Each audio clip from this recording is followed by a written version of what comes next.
Elizabeth Báthory bathed in the blood of 650 virgin girls because she believed their screams would keep her young forever. But the bloodbaths weren't the worst part. It was what she did to their minds before she killed them that reveals the most terrifying secret about narcissistic manipulation. Elizabeth didn't just murder these girls, she spent months convincing each one that they deserved to die. She would select the most beautiful peasant girls in Hungary, bring them to her castle as servants, then systematically destroy their self-worth until they were begging her to end their suffering.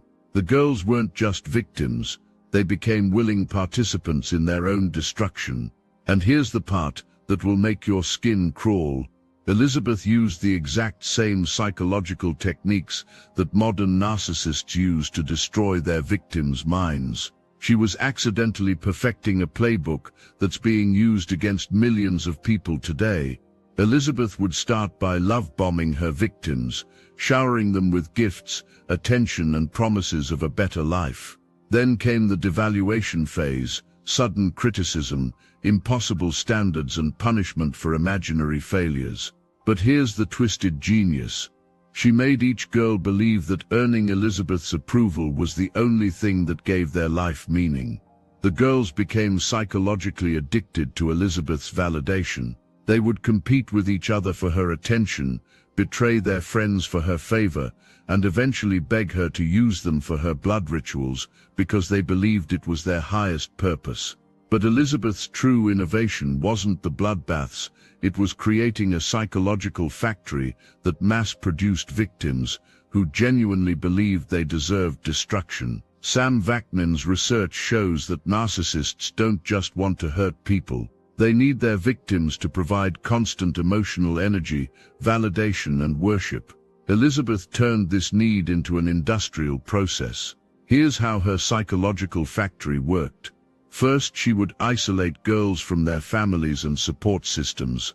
Then she created artificial scarcity, making her attention the only source of validation available. Next came intermittent reinforcement, unpredictable rewards and punishments that created psychological addiction to her approval. The final stage was what psychologists now call learned worthlessness, convincing victims that their only value came from serving their abuser. Elizabeth's girls didn't just die for her, they died believing it was their privilege to do so.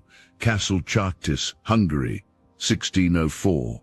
Elizabeth's bloodbath chamber was discovered by investigators who found detailed records of her psychological manipulation techniques. She kept journals documenting how long it took to break each girl's spirit and which methods were most effective. Elizabeth's process took an average of 6 months per victim. She would begin by assigning each girl as special roles in the castle, making them feel chosen and important. Then came the gradual introduction of beauty rituals that slowly escalated from harmless treatments to increasingly invasive procedures.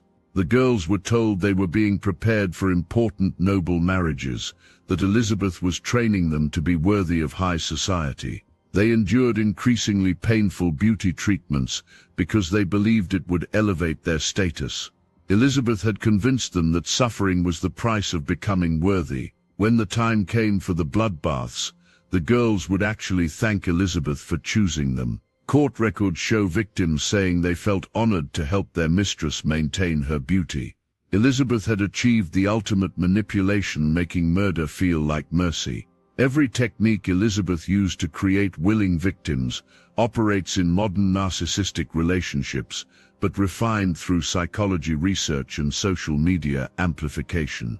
From toxic workplaces to abusive partnerships to cult-like social movements, Elizabeth's psychological factory is mass-producing broken people. Social media influencers use Elizabeth's love-bombing technique through constant attention and validation, then create artificial scarcity by withdrawing that attention unless followers provide increasingly extreme proof of devotion.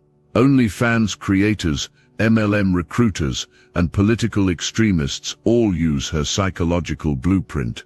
Romantic narcissists follow Elizabeth's 6-month timeline exactly: love-bombing phase, to create addiction; devaluation phase, to destroy self-worth; then intermittent reinforcement, to maintain psychological control. The victim becomes convinced that earning the narcissist's approval is their life's purpose.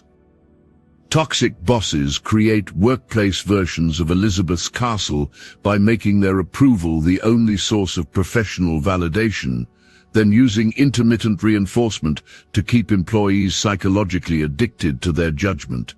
Workers sacrifice their health, relationships, and values because they believe it proves their worth.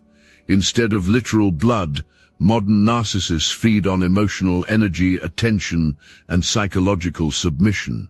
They create factories of human beings who exist solely to provide narcissistic supply, just like Elizabeth's castle full of girls who believed dying for her was their highest honor. Elizabeth Báthory died believing she was entitled to consume other people's lives for her benefit. Her victims died believing they deserved to be consumed. But understanding her psychological factory gives you something her victims never had: the ability to recognize when someone is trying to turn you into narcissistic supply. The first warning sign is love bombing, followed by artificial scarcity. Anyone who showers you with excessive attention, then makes that attention conditional on increasingly unreasonable demands, is using Elizabeth's playbook. The goal is to make their approval feel more important than your own judgment. Elizabeth told each girl she was specially selected for her beauty and virtue. Modern narcissists tell victims they're specially chosen for their empathy, intelligence, or loyalty. The hardest part of escaping narcissistic supply relationships is recognizing that the validation addiction is real. Your brain has literally been rewired to crave their approval like a drug. Recovery requires rebuilding your sense of self-worth from internal rather than external sources. Elizabeth's victims were isolated from outside perspectives that might have revealed the manipulation. Modern resistance requires maintaining relationships with people who value you for who you are, not what you can provide them. Elizabeth Báthory killed 650 girls, but she destroyed thousands more by teaching them they existed solely to serve her needs. Her psychological factory is still operating today in every relationship where someone convinces you that your worth depends on their approval. Robert Greene warns about power-hungry manipulators, but Elizabeth's story reveals something more personal. The most dangerous predators are those who make you feel special, while systematically destroying your sense of independent worth. Your value doesn't come from anyone else's validation, not even someone claiming to love you. In the comments, share a time when you recognized someone was trying to turn you into their narcissistic supply. What made you realize they valued what you could provide more than who you actually were? Your awareness could help someone else escape their own bloodbath. Notions, hit subscribe because we're exposing the psychology behind history's most manipulative predators and how their techniques are being perfected against you today. Every story reveals another way people are trained to sacrifice themselves for others' benefit, and every understanding gives you more power to refuse. Elizabeth Báthory's girls died believing they were honored to be consumed. You don't have to make the same mistake. Your life belongs to you, mighties, not to anyone who claims to deserve it more. The bloodbaths were just the symptom. The real horror was teaching people they deserved to be drained. Don't let anyone convince you that your purpose is to be consumed.